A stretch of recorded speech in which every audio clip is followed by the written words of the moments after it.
Okay, guys, now we are on to greenhouse number 3. So this greenhouse, I believe I finished off in around 2008. And anyone who's ever come for a visit knows coming down this hillside right into the greenhouse is just one of the most amazing feelings ever. So this greenhouse is 20 feet wide by 50 feet long, so just at 1,000 square feet. Honestly, I thought, oh, it's 1,000 square foot greenhouse. That will be way bigger than I will ever use for in my entire life times about 10. As anyone who grows plants knows, that is definitely not true. I think I could fill a greenhouse 10 times this size in about a year and a half at this rate, but I have to be a little more careful. One thing that I wanted to show you just before we go in, I get some questions, hey Jeremiah, why don't you just grow your Sarracenia outside? Some people don't realize that Colorado is definitely not an easy spot to grow most plants. So these two Sarracenia I've had outside since the last frost. They were actually looking somewhat okay, but then in Colorado we get hail. And holy cow, this hail just absolutely decimated this Leucophila.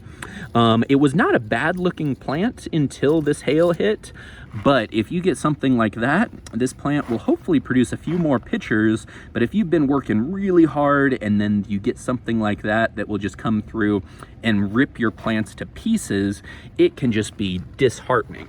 Now, that doesn't mean a lot of places in the country you can grow, especially Sarracenia and flytraps outside, and even in Colorado, I do every year. This year I only have those two plants, but a lot of years I'll fill up small kiddie swimming pools, and they survive. They just do not look wonderful. And if you just want plants that will survive and not look wonderful, hey, by all means, you can grow them like that, and there's nothing wrong with it. But with a little extra help, and definitely in Colorado having a greenhouse, it is almost a necessity. So we will start here. This greenhouse is all on its own utilities. So I have the natural gas coming in right here, and that is actually to heat the greenhouse, because during the winter, I try and never let this greenhouse get below 55 degrees. That seems to be just enough to send the Sarracenia into dormancy and not too low for most Nepenthes.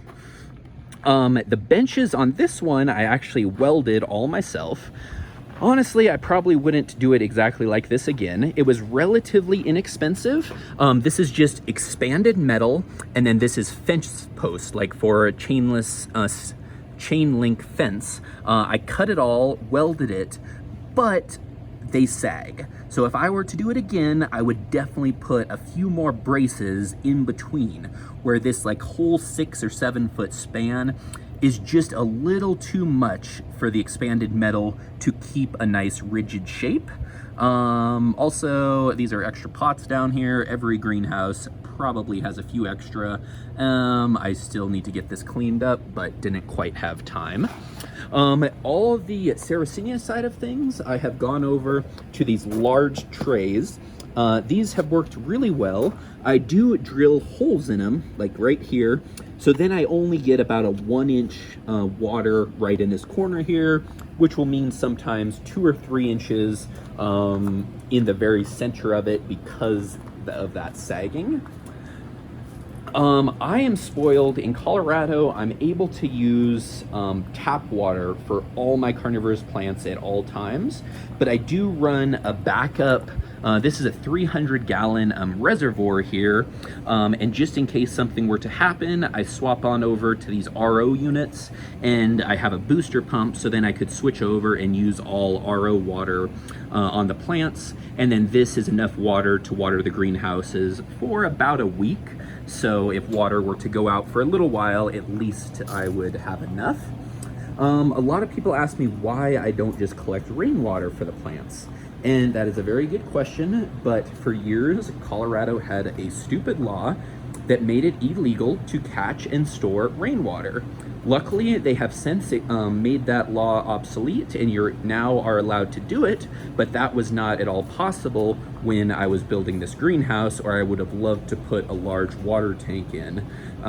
It's definitely something I may look into in the future, because it would be worthwhile, because water is one of the more expensive utilities in Colorado because we are so dry. So this greenhouse is actually 14 feet tall in the center, so I have plenty of room to play around with. I never will bump my head on anything, and it has, because it has that much air above, it keeps down here super nice and cool, and it is just wonderful. The taller you can go in a greenhouse, I would say the better, and especially if you're gonna grow some really tall vining nepenthes, they absolutely love it. So for water in this greenhouse, again, it is just hooked up to tap water, city water, but I have all of this here. So on the top of the greenhouse, I have sprinkler systems. So just in case a fire was to come by, I can just swap this on and then run away, because we do have some fires in Colorado. They were definitely a lot worse about 7 or 8 years ago, so I've never actually had to use it, but it is kind of just in case I do have that. Then this is a misting system. So right here, I'm able to turn it on manually just in case like power were to go out. I could just drench the greenhouse with a nice mist the whole time, but then I also have it connected to a solenoid valve. So then the solenoid valve is hooked up to a timer. So then that comes on for a couple times a day. During the winter, it comes on less, and during the summer, it comes on more. Then this is the PVC pipe that takes it on over. Again, no misting on the Sarracenia side of things. They definitely don't appreciate it, but the nepenthes, they love it. On top of the greenhouse is a 60% Illuminate shade cloth. That shade cloth is relatively new. I think it's about 3 years old now. I had one that lasted 10 years, but it was starting to get a little old, so I just swapped it out with a brand new one, especially to let in a little more light in the winter. During the summer though, the light in here is quite intense, and as you can see, I get relatively good color on all my Sarracenia. Excuse me there. And then over my lowland chamber, I actually have another smaller 40% shade cloth. Then as we go around, this greenhouse was also a kit greenhouse from a company called Farm Tech, or it has another name, Greenhouse Supply, I believe it is. It was originally called the Majestic Greenhouse, and I don't believe they sell this exact model anymore, but I have been super happy with it. I did have to get it stamped by an engineer, because if you build it within city limits, you will definitely have to get it stamped and make sure it meets all building codes depending on where you are. If you're out in the country, it seems like it's a little more easygoing. Nobody really cares what you can do, but it'll just depend on your location. As far as this greenhouse goes, I felt like I learned a lot from each and every greenhouse I built previously, and so I was kind of able to take most of my knowledge and then bring it in and kind of use it in this greenhouse. This greenhouse has one main Modine heater. I believe this is 150,000 BTU, so that should be able to keep this greenhouse at 55 degrees, even if it was minus 20 degrees outside. And then just in case power was to go out, I do have a backup generator, but then I also have this heater, and this one doesn't require any electricity to run, so it is just a backup heater. It actually is a lot less efficient and uses a lot more gas, but just in case, hopefully that would be enough to keep this greenhouse completely above freezing, even on the absolute coldest of nights. We also have this area right here. I try and always keep at least a little clean, because this is where I work on repotting different plants and actually shipping out plants. So it's not all that big. It's probably about a 3 foot by 3 foot square, but I find that any extra space in this greenhouse is hard to come by. So even that little amount is all I really need. Then also I keep almost all my soils inside of these trash cans. So this is filled with what's in here. So this is already mixed up. It looks like it's sand, perlite, and peat. And most of the containers I have with all my basic ingredients, so that then I will pull them out and mix it. So like in here is the sphagnum moss I use. In another one is the perlite and peat moss. And so then I just am able to mix those up when needed. I couldn't decide how to lay out my benches. So actually a friend of mine, Bob Hannaran, when I was in Australia, I think it was in 2008, he was the one that kind of convinced me on going with this one larger path down the center and then smaller paths that go down each side. And I do love that. If I could do roller benches, that is probably what I would do, because that is actually the most efficient. But I think this would be the second most efficient. I have seen a couple greenhouses that they bring the plants a little bit more away from the sides, and I can definitely see the advantages to that as well. But if I were to do it again, it would probably be about the same thing. It's really nice for giving tours because this width is about 4 feet in the center here, so you can have quite a few people down, and then you go down each one of these sides, which is just closer to like 2 or 3 feet, depending on how much is sticking out over it. As we head down to this side, this is now the tropical side of things, so it has all the nepenthes and teleamphora and good stuff like that. Over the last few years, I converted underneath some of my benches. So this has actually T5 lights, and this just gives me a little bit more growing room. I still have quite a few that I'll be able to convert here as soon as I need more room. So it looks like another 4 or 5 down this way. And then I'm super excited about this one, because these, I got those brand new grow lights that are from Carnivorous. And they're flow wave, I believe.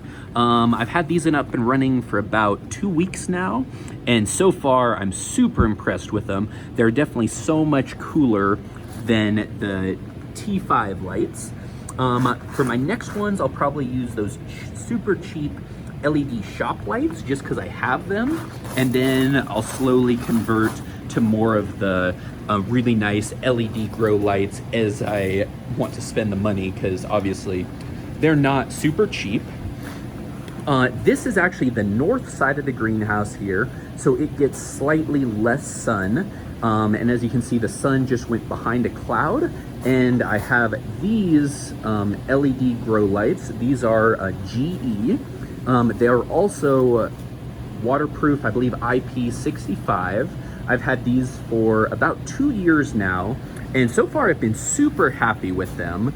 I have them on the north side, so it looks like 2, 4, 6, 8, 10, 12. So 12 of these light strips.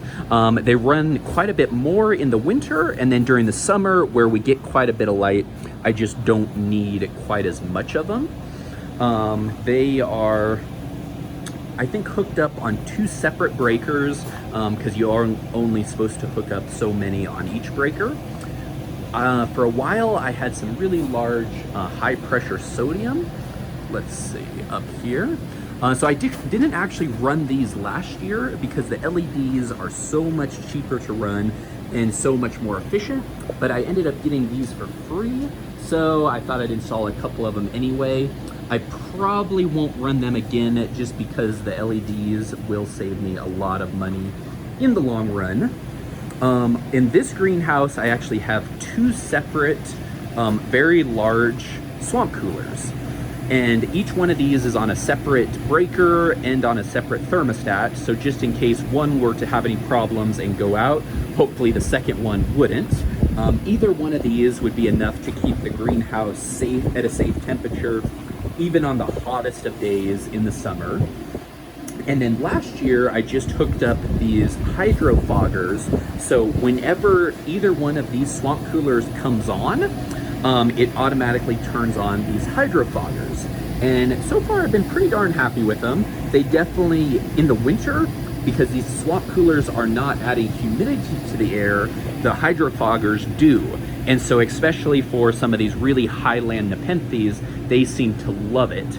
I do actually think that this humidifier that I have way up here, so this is a Japanese made humidifier, actually throws out a lot more humidity. So I will just turn it on right now. So right now it is on a humidistat. So anytime the humidity drops below, I believe it's 75%, it turns this guy on. And as you can see, I mean, that's quite a bit more humidity. And so if I could have bought another one of those or two, I probably would have, but I couldn't find them anywhere. So if anyone knows where to find one more of these guys, I would probably be very, very interested. Also, this swamp cooler and humidifier combo, this one turns on at 80 degrees, and this one right here turns on at 78 degrees.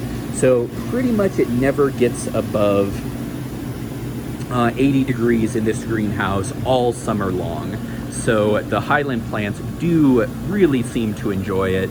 Honestly, I'm always kind of messing with things and getting them to do a little bit better, because if we're not still learning, I feel like we're not improving, and I feel like I could always improve. We will go over to this side now, and I'll explain a little bit about how I have my fertilization set up. So this is actually a fertilizer injector right here. So I can basically swap each one of these. So I turn this one on, this one off, this one on, and then I stick this little nozzle here into this little bucket, which I have my pre-mixed it's Maxi fertilizer all mixed up and ready to go. And then this dilutes it at the exact amount that it's supposed to. Over the years I have changed. Like for years and years I never fertilized any of my plants. Now with this Maxi, I was doing it twice a month, and now I've cut back to once a month. I think the Helianthera would like it a little more often. These all have been recently repotted, so I would say they don't look their absolute best right now, but they're all kind of coming back. I'm getting a lot of like new buds on them, and they'll look especially amazing come about September through December. On this side, I actually just swapped out.